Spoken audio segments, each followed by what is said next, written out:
علی رسول کریم اما بعد فاعوذ باللہ من الشیطان الرجیم بسم اللہ الرحمن الرحیم وقضى ربك الا تعبدوا الا اياه وبالوالدين احسانا صدق اللہ العظیم.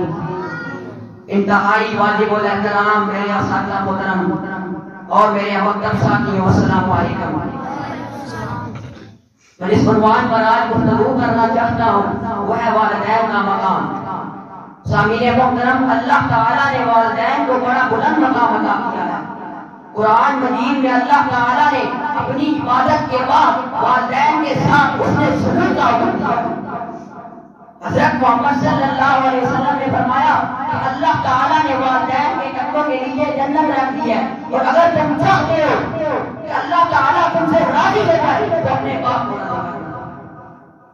سامعین محترم، ماں باپ بھی عظیم سایدار درخت ہیں جن کا سایہ اگر انسان کو نصیب ہو جائے تو انسان دنیا اور آخرت دونوں میں کامیاب ہو جاتا ہے.